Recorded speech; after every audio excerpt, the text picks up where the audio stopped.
你嘅7點位，有棚水貨客分貨。咁你嘅10點位呢？有個無厘啦更嘅阿姑阻住我哋影嘢。好食㗎，前面買嘅。好，唔該你。貨架啲貨，過門都係客，全部俾水貨佬袋晒上大陸。咁間鋪租金升到棒棒聲咯，5年狂升3倍，上水鋪租勁過尖沙咀啊！嗱，唔係吹水，係差餉物業估價署最新公布嘅全港物業重估差餉租值結果，受自由行同水貨佬帶動，上水、元朗、屯門呢啲地區嘅商鋪租金狂升啊！咁究竟邊間咁西非利5年嘅租值升咗3倍呢？就係上水新公街價真賺，真係冇改錯名啦，個價認真賺啊！個租值都比上年升咗26%噶噃。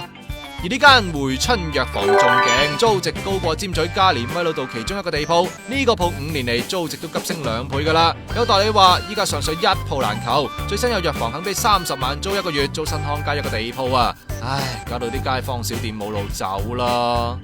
呢排咪就係啲水貨嘅鋪頭多咗咯，咁啊逼走咗啲真係好街坊生意嗰啲咯。以前前面咧好多山貨鋪啊、麵包鋪啊，咁一間間咁執咗。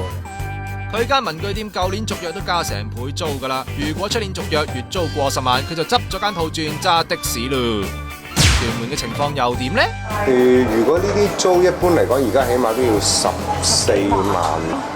咁話你14萬做唔做得住㗎？唔做啦，翻屋企瞓覺啦。唔做啦。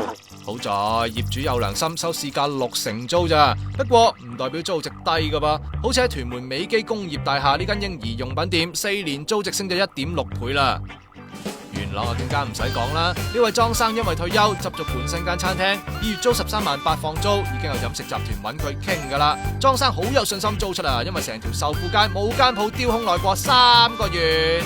有學者話上水啲鋪一直唔值錢，自由行同水貨佬變成推高租金嘅元兇，擔心街坊小店會絕跡北區啊！呢邊鋪租係咁升，但係反而之前年年加租嘅銅鑼灣盛況不再噃，究竟點解？留意下一隻動生猛啦！